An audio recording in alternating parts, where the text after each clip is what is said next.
환경적 위기 관리라는 제목으로 말씀 증거할 텐데요. 여러분, 오늘 우리가 읽었던 본문에는 아브라함과 롯이 등장합니다. 여러분, 아브라함도 하나님께서 구원하신 하나님의 백성이죠. 롯도 역시 하나님께서 택하셔서 구원하신 하나님의 백성입니다. 소돔과 고모라를 하나님께서 죄락으로 심판하실 때 유일하게 그 소돔과 고모라의 심판으로부터 건져내신 이가 바로 롯이기 때문에 우리가 천국에 가면 아브라함뿐만 아니라 롯도 만나게 될 것입니다. 그런데 문제는 이 땅의 삶이에요. 이 땅의 삶. 이 땅의 삶에 아브라함과 롯의 차이가 있다는 사실입니다. 여러분, 제가 한번 묻겠습니다. 여러분, 구원받은 자로서 아브라함처럼 살기를 원하십니까? 롯처럼 살기를 원하십니까? 그렇죠. 여러분, 옆에 있는 분에게 롯처럼 살지어다, 이건 저지. 그가 분명히 구원을 얻었거든요. 근데 신약 성경을 보면 이런 얘기가 있습니다. 구원은 어때? 불 가운데서 소금치듯이 얻는 구원, 정말 부끄러운 구원을 말하는데, 소돔과 고모라에서 심판받아 멸망할 때 알몸 하나 달랑 건졌잖아요. 불 가운데서 얻은 구원 얘기할 때는 롯이 바로 거기에 해당하는 것이에요. 여러분, 하나님께서 우리의 구원에 관심을 가지실 때 내 생에만 관심을 갖고 있다고 생각하지 마십시오. 예수 믿어서 우리가 천국에 들어가 영생을 얻는 것은 당연한 일이에요. 그런데 하나님께서 내 생만 구원하셨느냐? 아니에요. 금생에서도 하나님께서 모든 질병과 사망의 권세로부터 자유하기를 원하신다는 사실이죠. 여러분, 하나님 아버지께서는 자녀들을 복주시기를 원하세요. 아브라함의 길로 살기를 원하신다는 사실이죠. 다윗의 길로 살기를 원하신다는 사실이죠. 사랑하는 성도 여러분, 구원받은 자로서 롯처럼 살 것이 아니라 아브라함처럼 사는 그 복이 저와 여러분에게, 우리 자녀들에게 있기를 예수 그리스도의 이름으로 다시 한번 축원합니다. 그러기 위해서는 우리가 어찌해야 되느냐? 위기를 잘 관리해야 돼요. 실은요, 그리스도인으로서 성공적인 삶을 살기 위해서는 위기를 관리해야 됩니다. 왜냐하면 은혜와 복을 주시는 것은 하나님이시거든요. 하나님께서는 반드시 주십니다. 여러분, 우리 그리스도인들의 그 인생의 여정을 하나님께서 설명해 주시기 위하여 이스라엘 백성들의 역사를 차용하고 계시거든요. 메타포로. 여러분, 애굽에서 그들이 살았습니다. 그러다가 하나님의 전적인 은혜로 구원을 얻어 출애굽 40년을 살았습니다. 그리고 요단강 건너서 가나안 땅에 들어. 이게 이제 이스라엘 백성들의 역사예요. 이 이스라엘 백성의 역사를 차용하셔서 우리 그리스도인들의 신앙의 여정을 설명하고 계신다는 것입니다. 여러분, 이스라엘 백성들의 애굽에 종살이했던 것은 우리의 어떤 때를 말하는 것입니까? 사단의 종노릇하던 때를 말합니다. 하나님의 전적인 은혜로 우리가 구원을 얻었죠. 그래서 출애굽 40년을 삽니다. 출애굽 40년은 무엇을 말하는 것입니까? 우리가 하나님 나라에 들어가기 전, 요단강 건너 천국에 들어가기 전 이 땅의 삶 전체를 말하는 것이죠. 근데 이 땅의 삶 전체를 한번 여러분 눈여겨보셨으면 좋겠어요. 하나님께서 그들을 애굽의 손에서 빼어내신 이후에 여러분, 광야에서 방치하셨습니까? 내버려 두셨습니까? 그들의 실력과 그들의 경륜과 그들의 능력과 그들의 지혜로 살도록 하나님께서 방임하셨습니까? 아니요. 만나와 메추라기로 먹이셨고요, 르비딤에서 생수의 강을 내어주셨고요, 한 벌 옷도 헤어지지 않도록 하나님께 지켜주셨어요. 그리고 요단강 건너 가나안 땅에 들어가 가나안 땅을 그들의 영원한 기업이 되게 하셨죠. 사랑하는 성도 여러분, 주님은 언제 오십니다. 그리고 그날 이 땅에 도래하게 되는 새하늘과 새 땅에서 요단강 건너 가나안 땅을 영원한 기업으로 얻었던 것처럼 우리도 천국에서 영원한 안식을 누리며 살게 될 줄을 믿습니다. 그런데 그때까지 이 땅의 삶을 살아갈 때 하나님께서 우리의 실력, 우리의 능력, 우리의 지혜로 살아가도 우리를 방임하지 않으셨다는 사실이에요.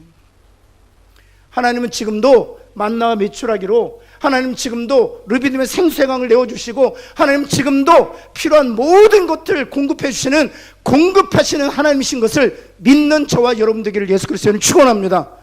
그러기에 여러분, 우리가 그릇을 준비하는 것이 중요합니다. 그릇만 제대로 되어 있으면 하나님이 주시는 복을 우리가 담수할 수 있을 것이기 때문에. 여러분, 아브라함과 롯의 차이는 바로 그 차이예요. 아브라함에게 하나님께서 복을 주셨잖아요. 근데 그 그릇이 잘 준비된 그릇이었기 때문에 주신 복을 흘려보내지 않았어요. 주신 복을 낭비하지 않았어요. 롯은요, 그대로 다 흘려보내었습니다. 여러분, 위기를 어떻게 관리하는 것이 우리 하나님께 주신 복을 어떻게 담수하느냐 비결이거든요. 함께 살펴보면서 은혜를 나누고자 합니다. 첫 번째, 성공할 수 있을수록 우리가 깨어 있어야 돼요. 한번 따라해보세요. 성공할 때 깨어 있읍시다. 쉬운 말로 잘 될 때, 잘 나갈 때 깨어 있어야 합니다. 여러분, 특별히 아브라함과 롯은 아주 친밀한 관계를 유지하고 있었습니다. 아브라함이 갈대아 우르라는 곳에 살고 있었잖아요. 우상이 가득한 도시였습니다. 이 갈대아 우르는 메소포타미아 강과 유프라테스 강이 있어요. 이제 이게 메소포타미아 지역이라고 인류 3대 문명 발생지잖아요. 근데 이 메소포타미아와 이 유프라테스 강이 흐르는 이 동쪽 끝에 있는 도시가 갈대아 우르입니다. 근데 갈대아 우르, 우상이 가득한 도시에서 하나님께서 아브라함을 부르세요. 근데 이 갈대아 우르에서 갈대아 우르를 떠나 하나님이 지시한 약속의 땅 가나안 땅으로 바로 가지 않습니다. 왜냐하면 이 가나안 땅은 황폐하고 척박한 땅이었기 때문이에요. 그래서 그들이 두 번째로 머mus던 땅이 어디냐? 하란이라는 곳입니다. 이 유프라테스 강 제일 서쪽에 있는 그 당시에 두 번째로 큰 경제적 도시였습니다. 이 하란에서 한동안 머물러요. 여러분, 그런데 이 롯은요, 갈대아 우르를 떠날 때 아브라함과 동행하고요, 이 하란에 머물 때에도 아브라함과 함께 그곳에 머물렀습니다. 이제 아브라함이 75세 때 하나님께서 다시 가나안 땅으로 가라고 말씀하셔서 아브라함이 그 말씀을 따라 가나안 땅에 들어옵니다. 역시 롯이 동행합니다. 뿐만 아니라 가나안 땅에 도착했지만 기근 때문에 애굽으로 내려가잖아요. 역시 롯이 아브라함과 동행합니다. 항상 롯은 아브라함과 동행합니다. 근데 이렇게 갈대아 우르에서 하란으로, 하란에서 가나안 땅으로, 지금의 이스라엘이죠, 이스라엘에서 이집트, 애굽으로 이렇게 옮겨 다닐 때 롯은 항상 아브라함과 동행하면서 한 번도 갈등이나 한 번도 다툼을 일으키지 않아요. 실은요, 롯의 경우에, 롯의 입장에서는요, 하란에 머물렀을 때에도 이렇게 불평할 수 있었습니다. 아브라함이요, 분명히 갈대아 우르에서 하나님께서 약속의 땅으로 가라 말씀하시지 않으셨습니까? 왜 경제적인 도시라고 할지라도 이 하란 땅에 머뭅니까? 이렇게 불평할 수 있었습니다. 가나안 땅에 도착했어요. 가나안 땅에 도착해 보니 기대했던 것과는 전혀 다른 땅이었습니다. 우상이 가득한 갈대아 우르 하란을 떠났잖아요. 어떤 기대를 가지고 있겠습니까? 하나님이 약속한 땅에 우상도 없고 깨끗하고 성결하고 정결한 땅이 것이라고 기대하지 않겠어요? 그러나 이 아브라함과 롯의 일행을 마주했던 것은 가나안 사람들이었습니다. 우상을 섬기던 가나안 사람들이었습니다. 그리고 그들이 섬겼던 상수리 나무요. 이 상수리라는 뜻이 어떤 뜻인가 하면 스승이 되는 나무, 신탁을 주는 나무, 그런 뜻을 가지고 있어요. 다시 말해서 우상이 가득한 도시를 떠나서 하나님이 약속한 땅으로 왔지만 그들을 맞이하는 것은 여전히 우상을 숭배하는 이방인들과 그들이 섬기는 우상들이었어요. 롯은요, 아브라함에게 불평할 수 있었습니다. 아브라함이요, 갈대와 하란, 우상이 가득한 도시를 떠났더니 정작 와보니 이곳에서도 우상을 섬기는 자들과 우상으로 가득하군요. 불평할 수 있었습니다. 뿐만 아니죠, 기근 때문에 애굽으로 내려갔잖아요. 애굽에서 아브라함이 무엇을 보여주었습니까? 자신의 생명을 보존하기 위해 자신의 아내를 누이라 속에 왕에게 바쳐요. 그 모습을 보면서 영적인 멘토라고 여겼던 아브라함에 대하여 이렇게 불평할 수 있지 않습니까? 당신이 하나님의 종으로서 당신의 생명을 보존하기 위해 아내를 왕에게 팔아먹는 것이 그것이 가당한 일입니까? 이렇게 따져 물을 수도 있어요. 비난할 수도 있었어요. 그런데요, 갈등을 하지 않습니다. 다투지 않습니다. 그런데 오늘 본문을 보면 이제 다투기 시작해요. 그 다툼의 원인이 어디 있는가 한번 볼까요? 7절 말씀 볼까요? 아브라함의 가축의 목자와 롯의 가축의 목자가 서로 다투었다. 이게 목자들의 대리전쟁이지만 실제로는 롯이 아브라함에 대하여 다툼과 갈등을 야기시키고 있는 것이죠. 여러분, 이와 같이 롯이 그동안 다툼과 갈등을 보여주지 않았던 롯이 이렇게 아브라함과 다툼을 시작하게 된 이유가 어디 있느냐? 6절 말씀이에요. 볼까요? 무엇이 많아졌기 때문이에요? 그렇죠. 소유가 많아졌어요. 이 소유는 그들이 구원받은 하나님의 백성이기 때문에 하나님께 주신 복이에요. 하나님이 주신 복을 너무 많이 받아. 그 상황에서 갈등과 다툼이 시작되고 있다는 사실이에요. 사랑하는 성도 여러분, 그래서 잘 될 때 깨어 있어야 돼요. 만약 이때 갈등하지 않고 그때 다투지 아니하고 연합하여 가나안 땅에 롯이 머물렀다면 알몸으로 소돔과 고모라에서 구원받는 그런 수치는 당하지 않았을 것이에요. 여러분, 모세는 언제 실패했나요? 홍해가에 있을 때 모세는 실패하지 않았습니다. 만나와 메추라기로 하나님께서 먹이실 때도 실패하지 않았어요. 시내산에서 말씀 받고 내려왔더니 이스라엘 백성들이 하나님 다 버리고 송아지 섬겼던 그때에도 모세는 실패하지 않았습니다. 언제 실패했느냐? 르비딤 반석을 향하여 말씀으로 명하여 물을 내라 말씀하셨을 때 실패했습니다. 이때가 언제이냐면 모세가 영적으로는 가장 전성기를 누리고 있었을 때요. 다시 말해서 이스라엘 백성들이 모세를 바라볼 때 그 얼굴에서 하나님의 얼굴을 보던 때예요. 그가 하던 일마다 하나님께서 능력을 베푸셔서 열매를 맺게 하셨을 때였습니다. 정말 영적으로 정점에 있었을 때였어요. 그때 하나님께서 모세에게 말씀하십니다. 르비딤을 향하여 반석을 향하여 말씀으로 명하여 물을 내라. 그러나 모세는 하나님의 말씀대로 하지 아니하고 지팡이를 들어 그 반석을 쳤다 그랬습니다.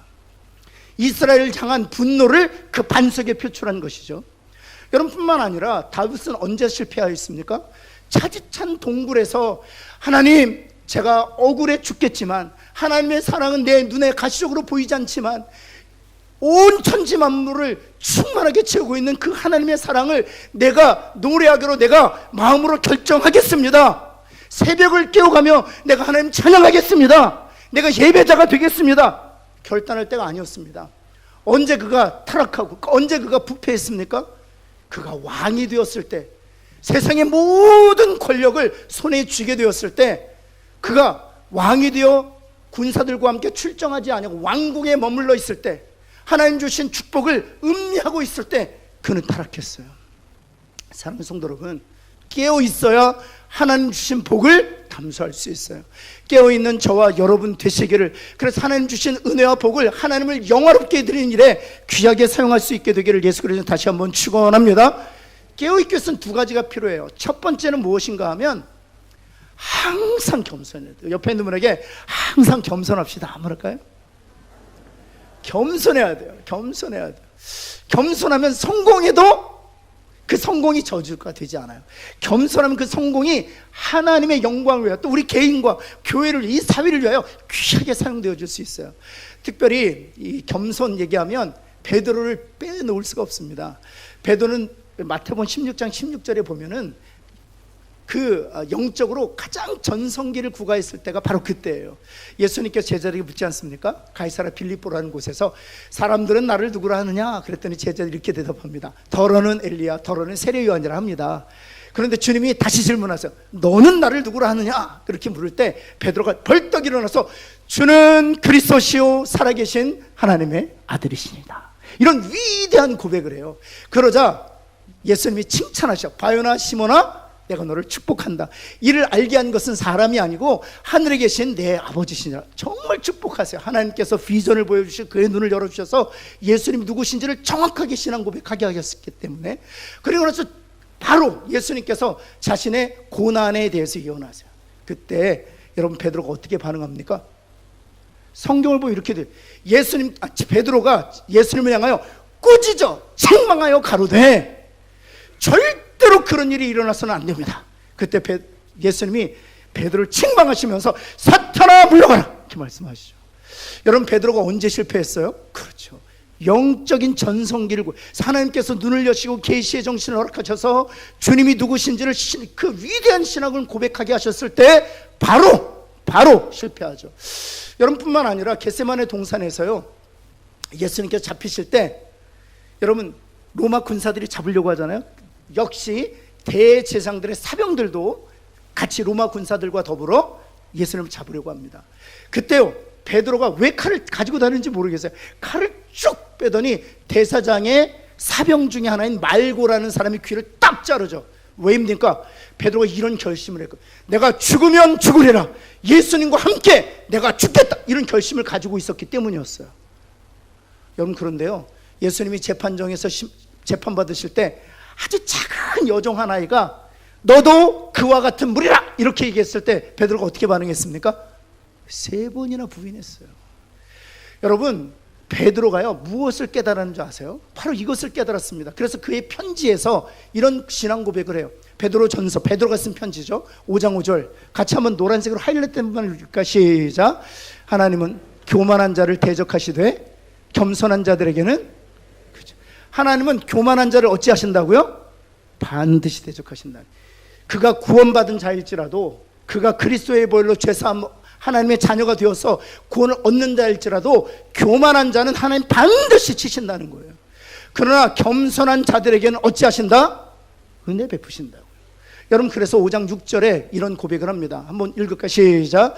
그러므로 하나님의 능하신 손 아래서, 옆에 있는 분에게 우리 겸손합시다. 한번 할까요? 여러분, 이것은 사실이에요. 하나님의 능하신 손 아래서 우리 자신을 견주어 보면 아무것도 아닌 것이에요. 겸손은요 우리를 낮추는 것이 아닙니다. 오해하지 않으셨습니까? 겸손은 나의 실체를 정확하게 인식하는 거예요. 사랑하는 성도 여러분, 하나님 앞에서 내가 누군지 정확하게 이해하고 나의 실체를 정직하게 고백하는 그런 겸손한 자 되어 끝까지 쓰임받게 되기를 예수 그리스도는 축원합니다. 두 번째가 있어요. 깨어있기 위해서는 하나님의 은혜 때문이다 하는 걸 알아야 돼요. 여러분, 지금 우리가 살아서 이렇게 하나님 앞에 예배 드리는 것 하나님의 은혜인 줄을 믿습니다. 제가 3년 만에 저희 아이들, 우리 가족이 함께 다 모였죠. 네 식구가 3년 만에 처음으로 다 모였거든요. 함께 모여서 예배를 드리는데 너나 할 것이 눈물을 흐리는 거예요. 예배 다 드리고 나서 우리 감사한 일, 그동안 3년 동안 우리가 보지 못했지만 감사한 일 있으면 서로 나누자 그랬을 때 저희 아이들이 그러더라고요. 제 입으로 말하는 게 좀 부끄럽지만 간증이니까 들어주세요. 저희 아이들이 그러더라고요. 엄마 아빠가 우리의 엄마 아빠여서 너무 감사하대요. 저는 막 감동이 돼서 막 울컥울컥 하는데, 울기는 좀 그래서 꽉 참고 있었는데 옆에서 주책 없이 제 아내 얼굴 제가 한마디 했죠. 정말 제 마음이에요. 지원아, 지수야, 너희가 내 아들이어서 하나님께 너무 감사하다. 여러분, 이렇게 온 가족이 모여서 함께 예배드리고 서로 감사할 수 있게 하지, 우리가 할 수 없는, 우리가 만들 수 있는 일이 아니에요. 하나님이 은혜 주실 때 가능한 일이에요. 비록 힘들고 어려운 시간들이지만 여러분, 하나님의 은혜가 있었기 때문에 그 어려운 시간과 그 어려운 고난 가운데서 이만큼 살 수 있는 거예요.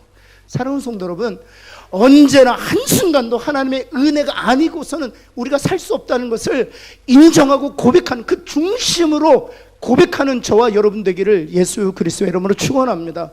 여러분, 그래서 바울은요, 하나님의 은혜가, 그리고 하나님의 복이, 그리고 하나님 주신 열매가 많아도 끝까지 쓰임받을 수 있었던, 결코 실패하지 않을 수 있었던 것은, 내가 나 된 것은 하나님의 은혜요, 내가 모든 사도보다 더 수고하였지만 이 모든 것은 하나님의 은혜 때문입니다 라고 하나님의 능하신 손 아래서 겸손했기 때문이에요.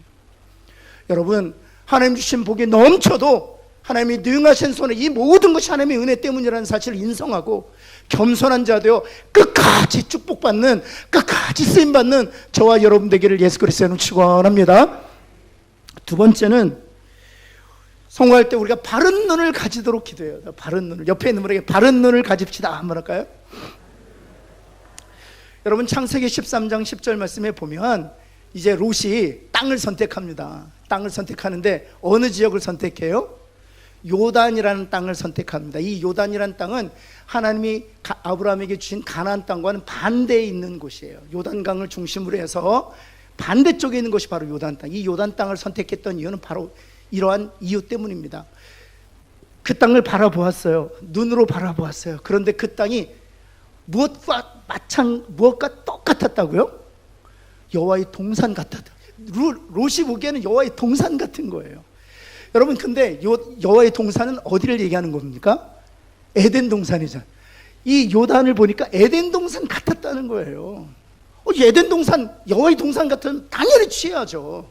그런데 여러분, 롯이 생각할 때 여호와의 동산, 이 에덴 동산은 어떤 곳이라고 생각했던 것일까요? 바로 이 여호와의 동산은 애굽 땅과 같은 곳이 에덴 동산, 여호와의 동산이라고 이 롯은 생각했던 거예요. 이 롯이 이 애굽에 살았었거든요. 기근을 피해서 아브라함과 같이 이 애굽 땅에 살았잖아요. 나일강도 이 메소포타미아와 더불어 인류 문명의 3대 발상지라고 하잖아요. 그 찬란하고 화려한 문명을 바라보면서 그 으리아리한 건물들을 바라보면서 평소에 어떤 생각을 가지고 있었던 거예요? 여호와의 동산, 바로 에덴 동산이 바로 이 애굽 땅과 같은 곳이다 라고 생각했던 거예요. 그래서 요단을 보니까 이곳이 자기가 평소에 생각했던 애굽 땅과 같은 곳 여호와의 동산이라고 여겨졌던 것이죠. 여러분, 제가 여러분에게 질문하겠습니다. 여러분들이 생각할 때 여러분의 여호와의 동산 에덴 땅은 어떤 곳입니까? 저는 종종 이런 얘기를 들어요. 내가 바라본 천국, 뭐 이런 책 있잖아요. 거기에 보면 주님이 우리를 위한 거처를 예비해 주시는데 아파트 평수가 나오더라고요. 정말 그 천국을 바라보고 온 사람이 그렇게 썼어요. 자기는 50평에 산대요. 옆에 있는 분에게 너는 몇 평? 한번 물으시죠. 이게 말이 됩니까? 그러더니 어느 집사님 그 책을 읽고 탐독하고 오셔서 저한테 아유, 목사님은 좋으시겠어요. 저는 30평 정도 올 것 같은데 목사님은 사역하시는 거 보니까 스위트 룸에다가 스카이 라운지에 살 것 같대요. 여러분, 무슨 얘기 하시는지 아시겠어요? 이들이 생각하는 여호와의 동산, 이들이 생각하는 여호와의 땅은 이 땅에서 자기가 추구하는 탐심의 그 어떤 것을 그대로 반영하는 것밖에 안 되는 거예요. 롯은 평소에 여호와의 동산을 애굽 땅으로 여겼던 것이에요. 그래서 요단 지역을 보았음에도 불구하고, 이 요단이 어떤 곳입니까? 다시 한번 10절 말씀 볼까요? 이 요단이 어떤 지역입니까? 요단 지역, 애굽 땅 바로 위에 있는 구절을 보시겠어요? 애굽 땅 그 바로 위에 무엇과 무엇이 있었어요? 그렇죠. 하나님께 멸망받은 소돔과 고모라가 있었던 땅이에요. 그런데 소돔과 고모라가 보이지 않는 거예요. 왜냐하면 평소에 자신이 갖고 있었던 신념, 자신이 갖고 있었던 어떤 가치관, 자신이 갖고 있던 생각, 이 여호와의 동산과 에덴 동산에 대한 생각이 애굽 땅과 같았기 때문에 이 요단 지역, 소돔과 고모라가 있었지만 소돔과 고모라가 보이지 않는 거예요. 그래서 눈이 바뀌어야 되는 거예요. 우리가 자녀들을 위해서 기도할 때 하나님, 우리 자녀들에게 소돔과 고모라를 주옵소서, 우리 자녀들에게 소돔과 고모라의 번영을 주옵소서, 이렇게 기도하고 있어요. 정말 우리 자녀들을 위해서 기도할 때 우리가 기도해야 될 것은 하나님, 우리 자녀들의 눈을 고쳐 주옵소서. 하나님, 지금 눈에 보이는 것이 요단 지역이요 여호와의 동산처럼 여겨지는 것이 아니라 소돔과 고모라의 그 속 사정을 알게 하여 주시고, 가나안 땅, 비록 우리의 눈에 보일 때에는 척박하고 황폐한 땅이지만 그곳이 하나님을 신뢰하는 땅, 그곳이 하나님을 경외하는 땅, 그곳이 하나님을 예배하는 땅인 줄 알게 하여 주옵소서. 눈의 고침을 받아야 우리가 하나님 주신 복을 누릴 수 있는 것이죠.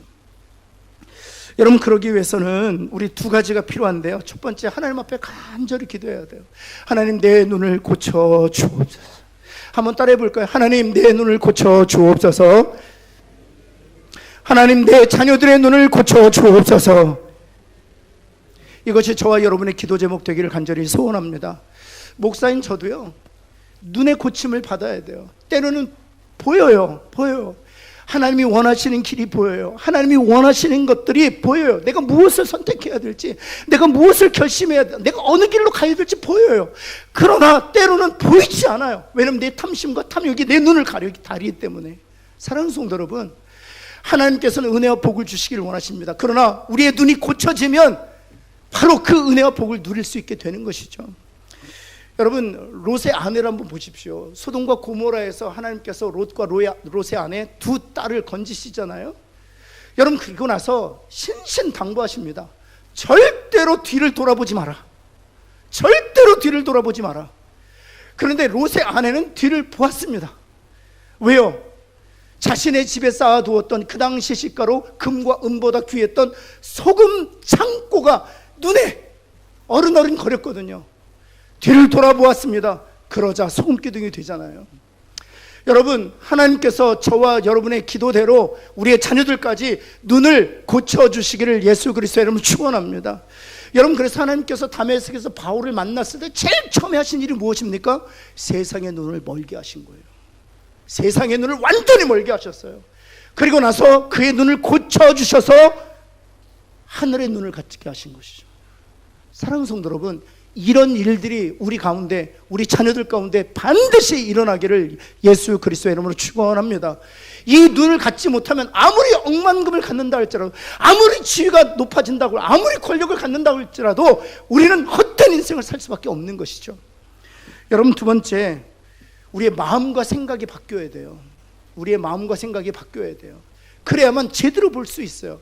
우리의 마음과 생각을 바꿀 수 있는 유일한 도구는 말씀밖에 없습니다. 시편 119편 105절 말씀 한번 같이 한번 읽어볼까요? 시작. 주의 말씀은 내 발의 등이요 내 길에, 그렇죠, 말씀밖에 없어요. 말씀을 마음에 두고 또 하나님 앞에 간절히 기도함으로 고침받은 눈으로 세상을 바라보며 또 진리를 바라보며 정말 하나님께 주시는 은혜와 복을 바라보며 살아가는 저와 여러분 되기를 예수 그리스도는 다시 한번 축원합니다. 마지막에 성공할 때 우리가 더욱 하나님만을 의지해야 돼요. 여러분, 한번 이제 아브라함의 경우를 한번 보실까요? 9절 말씀 한번 보시겠습니다. 9절 말씀 보면 한번 같이 한번 읽겠습니다. 이 땅을 선택할 때 여러분, 아브라함이 이런 믿음의 선포를 하는 거 같이 한번 읽습니다. 시작. 내 앞에 온 땅이 있지 않냐? 나를 떠나가라. 내가 좌하면 나는 우하고 내가 우하면 나는.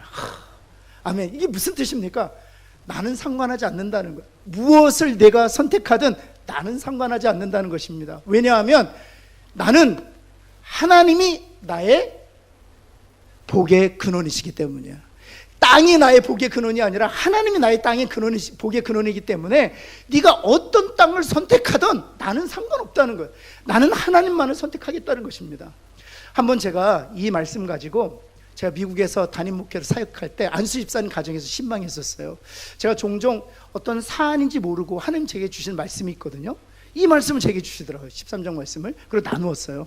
예배가 다 끝난 다음에 그 집사님이 저한테 환한 얼굴로 저한테 이렇게, 목사님 그동안 제가 기도했던 응답을 받았습니다, 그러시는 거예요. 제가 신방할 때마다 이런 그 간증을 들으면 너무 기쁘거든요.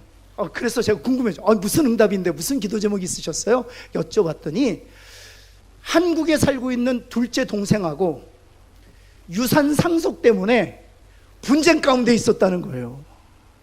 그리고 자기는 크리스찬이고 미국 가서 예수 믿었고, 자기 동생은 한국에서 예수 안 믿고 수년 동안 자신이 복음 전하려고 애썼다는 거예요. 그런데 아버님이 돌아가시고 나서 유산을 많지는 않지만 조금 남겨두셨는데 그것 때문에 분쟁이 일어난 거예요. 그리고 동생은 아주 잘 산 동생이에요. 자기는 좀 어렵고, 제가 알거든요, 좀 어렵고. 그래서 이 유산 때문에 50%를 할까, 100대 빵으로 할까, 하여튼 그것 때문에 막 동생하고 좀 갈등이 있었다는 거예요. 그런데 오늘 말씀 듣고 아멘 했어요, 목사님. 왜, 어떻게 아멘을? 내가 좌하면 나는 우하고 내가 우하면 나는 좌하겠다, 나는 상관하지 않겠다, 마음대로 해라, 그 마음을 가졌다는 거예요. 그리고 그 다음날 실제로 전화를 하셨어요, 동생에게. 한국에 있는, 얘야, 내가 무엇을 결정하든 형은 괜찮아, 나는 괜찮아, 하나님이 나의 복의 근원이시기 때문에 괜찮아. 내가 원하는 건 네가 교회에 출석하는 거다. 그거 외에는 내가 다른 조건이 없다. 네가 다 가져도 좋다. 나 괜찮다. 그리고 나서 이제 한 달 뒤에 그 집사님이 예배 시간에, 예배 끝나고 나서 목사님 그러시면서 저를 찾아오는 거예요. 할 말이 있다는 거예요. 그래서 네, 뭔데요? 목사님, 한 달 전에 저희 집에 신방 오셨잖아요. 그래서 제가 동생한테 전화했잖아요. 어저께 전화 왔습니다, 동생한테. 그랬더니 두 가지를 얘기하더래요. 첫 번째, 형, 온 가족이 교회에 다니기로 결정했습니다. 너무 감사한 거예요. 두 번째, 유산 형 가져. 와, 제가 그 얘기 듣고, 근데 이분이 진짜 좋은 집사님이에요. 두 번째보다 첫 번째 너무 감사해요. 눈물 흘리는 거예요. 동생이 드디어 교회 다니기 시작했다는 거예요. 나머지 유산은요, 그냥 따라오는 거예요. 사랑하는 성도 여러분, 언제까지 하나님을 신뢰하는 것을 주저하시겠습니까? 그래서 예레미야가 이런 고백을 한 거예요. 예레미야 한번 보실까요? 2장을 보시면, 내 백성이 두 가지 악을 행하였으니 곧 그들이 생수의 근원되는 하나님을 버린 것과, 하나님은 생수의 근원이시라는 거예요. 근데 버렸다는 거예요. 그리고 그들이 취한 것이 무엇인가 하면 스스로 웅덩이를 판 것인데 그것은 그 물을 가두지 못할 어떤 웅덩이? 그렇죠. 그래서 하나님이 은혜와 복을 주셔도 웅덩이가 터져 있기 때문에 은혜와 복을 담수할 수가 없는 거예요. 간직할 수가 없는 거예요. 왜 롯이 그렇게 알몸으로 구원받는 그런 수치스러운 인생을 살게 되었느냐? 하나님이 아브라함과 더불어 은혜와 복을 부어주셨음에도 불구하고 자신의 지혜와 자신의 능력으로 웅덩이를 만들고자 했기 때문에, 그러나 그 웅덩이가 터져 있다는 사실은 알지 못했던 거예요. 사랑하는 성도 여러분, 오직 우리 하나님만이 생수의 근원 되시는 줄을 믿습니다. 여러분, 그래서 제가 정말 좋아하는 이야기인데, 다윗이 어찌했습니까? 다윗이 1700마리의 말을 얻었잖아요. 한 마리 말이 탱크 한 대와 맞먹어요. 그 당시에는 1700마리의 말이라는 것은 바로 왕이 이스라엘 백성들이 출애굽할 때 그 출애굽한 이스라엘 백성 노예로 다시 잡기 위해서 애굽 전역에서 징발한 병거의 숫자와 비교해보면 알아요. 600대밖에 되지 않아요. 그거에 3배 정도 되는 정말 많은 병거를 취했거든요. 근데 어찌했습니까? 한번 볼까요? 우리 사무엘상으로 가보겠습니다. 사무엘로 보시면 8장 4절인데요. 그에게서 마병 1700명과 보병 2만 명을 사로잡고 병거 100대의 말만 남기고 다윗이 그 외의 병거의 말은 다 발의 힘줄을 끊었다. 1600마리의 전차는 무용지물이 되게 했어요. 100마리만 남겼어요. 왜인가요? 바로 이것 때문이에요. 1700마리의 전차를 가지고 있으면 자신이 하나님보다 그 전차를 더 의지할 것이 분명하기 때문에 아예 무용지물이 되도록 한 거예요. 하나님만 더 신뢰하려고. 여러분, 그러자 이렇게 하고 나자 그 다음 구절, 바로 그 다음 구절 6절 같이 한번 읽을까요? 시작. 다윗이 어디로 가든지 하나님이 너무 기뻐하신 거예요. 네가 나를 신뢰하느냐? 하나님 정말 축복하신 거예요. 사랑하는 성도 여러분, 말씀 마치겠습니다.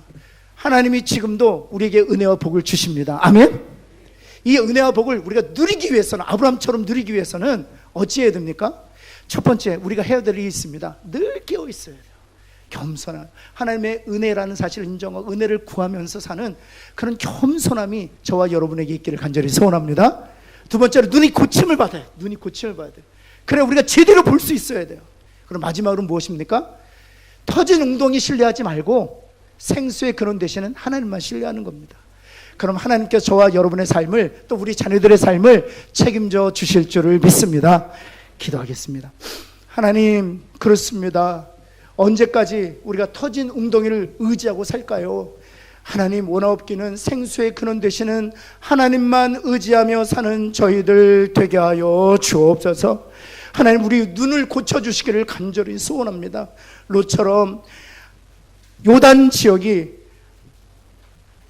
하나님의 동산인 줄 알고 하나님 어리석게 하나님 살다가 결국에는 하나님 수치를 당하였던 것처럼, 하나님 우리가 눈에 고침을 받지 못하여 우리도 수치에 떨어질까 두렵습니다. 원하옵기는 우리의 눈을 고쳐주셔서 아브라함처럼 황폐하지만 척박하지만 그곳이 하나님의 땅인 것을 눈으로 보며 사는, 그래서 결국에는 복을 누리는 인생들이 다 되게 하여 주옵소서.